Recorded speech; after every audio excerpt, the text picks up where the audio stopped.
देखिए ये एक आर.एस. अग्रवाल का मैथ है जो क्लास 8 का है और उसमें आपका 20B में एक मैथ दिया हुआ है जिसमें पूछ रहा है कि बेलन का area and cylinder of area, बेलन का क्षेत्र, बेलन का आयतन ज्ञात करना है, बेलन का बक पृष्ठीय क्षेत्रफल ज्ञात करना है और बेलन का संपूर्ण पृष्ठीय क्षेत्रफल ज्ञात करना है। समझे? जिसमें त्रिज्या आपको दिया हुआ है 7 सेंटीमीटर और ऊंचाई जो दिया हुआ है वो आपको दिया हुआ है 12 सेंटीमीटर। तो पहले हम त्रिज्या को लिख लेते हैं। त्रिज्या जो दिया हुआ है वो 7 सेंटीमीटर है और यहीं पे ऊंचाई जो दिया हुआ है, समझे, ऊंचाई जो दिया हुआ है वह ऊंचाई जो दिया हुआ है वह जो है कितना है, 12 सेंटीमीटर है। समझे? चलिए तो इसके बाद हम बनाते हैं। तो पहले हमें क्या करेंगे, बेलन का आयतन ज्ञात करेंगे। बेलन का आयतन ज्ञात करने के लिए बेलन का आयतन ज्ञात करेंगे। आपको मालूम है कि बेलन का आयतन जो होता है और बेलन का पृष्ठीय क्षेत्रफल जो होता है, बेलन का आपका संपूर्ण क्षेत्रफल जो होता है उसमें बहुत सा फर्क होता है। समझे? बेलन का आयतन आपको यहाँ पे दिया हुआ है और इसी के साथ एक और बात भी बोल रहा है, 2 नंबर में भी बोल रहा है, बेलन का वक्र पृष्ठीय क्षेत्रफल ज्ञात करें। समझे? और इसके आधार पर आपको तीसरा भी है, तब तीसरा भी आपको बताएंगे। पहले आप 1 2 3 पहला और दूसरा जान लीजिए। इसमें एक आयतन ज्ञात करना है, इसमें आपको पृष्ठीय क्षेत्रफल ज्ञात करना है, वक्र पृष्ठीय क्षेत्रफल ज्ञात करना है। समझे? जिसको पृष्ठीय क्षेत्रफल बोलते हैं। तो पहले बेलन का आयतन जो होता है वो होता है पाई r स्क्वायर h और यहाँ बेलन का वक्र पृष्ठीय क्षेत्रफल जो होता है वो होता है आपका 2 पाई r h। ठीक है? तो चलिए पहले हम आपका आयतन निकालते हैं। तो आयतन हो गया 22/4 गुना r स्क्वायर, यानी r क्या होता है, त्रिज्या। त्रिज्या जो दिया है वो त्रिज्या आपका दिया है 7 सेंटीमीटर, 7 सेंटीमीटर लिखें 2 बार, क्या है कि यहाँ पे स्क्वायर है तो स्क्वायर तो आप निकाल सकते हैं, बल्कि इस तरह लिखते तो आपको सरल होगा बनाने में। और h का मान जो दिया है 12 सेंटीमीटर दिया है, इससे यह क्रॉस हो जाएगा तो मेरा बच गया 22, यानी 22 गुना 7 सेंटीमीटर गुना 12 सेंटीमीटर। समझे? 22 गुना 7 सेंटीमीटर गुना आपका 12 सेंटीमीटर। 22 में 7 से गुना कीजिएगा तो 154 आ जाएगा। आप गुना करके देख लीजिए जब तक हम लिख रहे हैं। 154 सेंटीमीटर हो जाएगा और उसमें आप 12 से गुना कर दीजिए। ठीक है? 154 में जब आप 12 से गुना कीजिएगा तो देखिए आप जाकर बगल में इधर क्रॉस पर भी बनाइएगा, गुणा कीजिएगा, जिस प्रकार भी हो, बल्कि सिंपल याद रखिए। 12 के पारा 4 में पढ़िए 12 चौका 48 के हाथ में लग जाएगा 4। 12 के पारा 5 में पढ़िए 12 5 7 और हाथ में जो 4 लगा था वो हो गया 4, 64 के 4 हाथ में फिर आगे 6। 12 के पारे को पढ़िए 12 के 12 और हाथ में जो क्या लगा था 6 लगा हुआ था, तो 12 6 18 हो जाएगा। यहाँ पर सेंटीमीटर स्क्वायर हो जाएगा। समझे? एक याद रखिएगा, यह आपका यहाँ पे सेंटीमीटर 3 बार दिया हुआ था, यहाँ स्क्वायर नहीं होगा, यह 3 बार हो जाएगा, क्यों हो जाएगा। समझे? ये जो हो जाएगा क्यों हो जाएगा। ये हो गया आयतन। अब वहीं पे फिर बोल रहा है कि बेलन का वक्र पृष्ठीय क्षेत्रफल ज्ञात करें। तो बेलन का वक्र पृष्ठीय क्षेत्रफल ज्ञात करने के लिए आपको अभी सूत्र बताए थे कि 2 पाई r h होता है। ठीक है? तो उसको भी हम सोल्व कर देते हैं।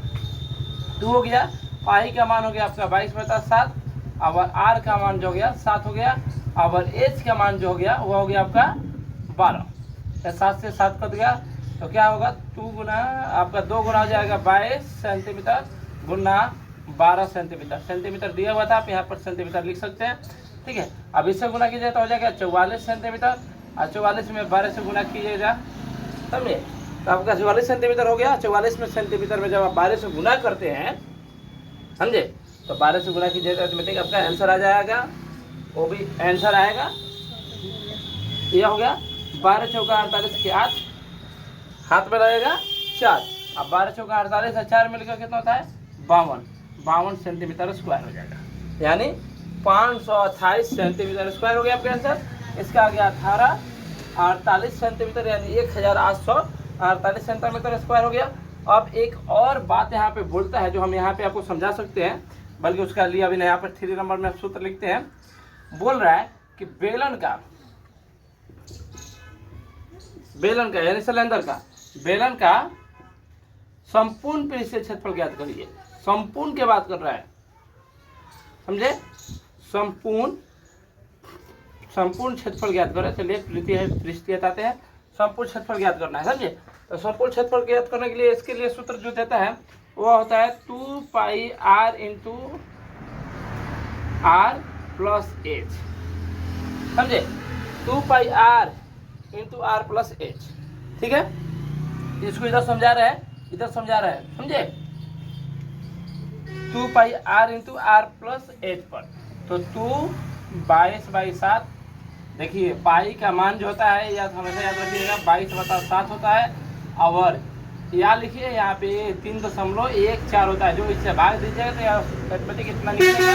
इससे कुछ संख्या होता है, बल्कि दशमलव में हम लोग क्या करते हैं, पाई के बाद जो संख्या बचा हुआ है यहाँ पे दशमलव के बाद जो संख्या रहता है उसमें से हम 2 को कॉमन करके लिख लेते हैं, समझे। तो ये आ गया, ये हो गया आपका 2 गुना 22/7। अब r का मान आपके यहाँ पे कितना दिया हुआ है, 7 दिया हुआ है, ठीक है, 7 दिया हुआ है। उसके बाद कोष्ठ है, तो कोष्ठ में आपका r का मान फिर 7 दिया है और h का मान 12 दिया है। तो 7 सेंटीमीटर प्लस 12 सेंटीमीटर, ठीक है, कोष्ठ बंद हो गया। तो पहले हम कोष्ठ के गुण काम कर लेते हैं। 2 गुना 22/7 गुना 7 सेंटीमीटर गुना, तब कोष्ठ होता है तो गुना आ जाता है। आपको हमेशा याद रखिएगा, जब कोष्ठ करेगा तो गुना आ जाएगा। अगर कोई चिन्ह नहीं दिया हो तो, अगर कोई चिन्ह दिया रहे तो वहाँ पे आप उस चिन्ह का प्रयोग कर सकते हैं। तो 12 को और 7 को जब हम जोड़ते हैं तो 12/7 19 हो जाएगा। अब देखिए, अब उसके बाद क्रॉस वाला काम कर लीजिए, इससे क्रॉस कर दीजिए। 2 गुना 22 सेंटीमीटर गुना 19 सेंटीमीटर। अब इसे इसमें गुना कर दीजिए, 44 सेंटीमीटर गुना 19 सेंटीमीटर। अब 19 के पर 19 में 44 से गुना कर लीजिए, ठीक है।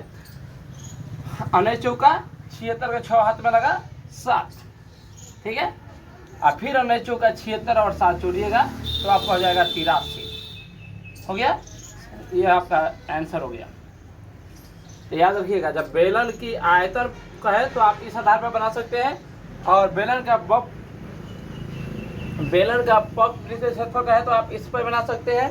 तो पृष्ठीय क्षेत्रफल की बात करें तो आप संपूर्ण पृष्ठीय क्षेत्रफल की बात करें तो आप इस पे आ जाइए, आयतन की बात करें तो यहाँ पे आ जाइए, संपूर्ण क्षेत्रफल की बात करें तो यहाँ पे आ जाइए।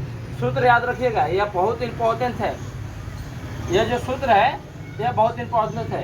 अगर मैथ बनाना जानते हैं, मैथ का हीरो बनना जानते हैं, चाहते हैं, आपके मन में अभिलाषा है कि अगर हम मैथ का हीरो हों, हमें कोई किसी भी तरह के मैथ में डाउट तो नहीं हो, तो आप मैथ के हर एक सूत्र को कम्प्लीफाइलित याद कर लीजिए, समझे। कम्प्लीफाइलित याद कर लेते हैं तो मैथ के जो सूत्र होगा उसमें आपको हीरो बना देगा मैथ का, समझे। चलिए, अगर आपको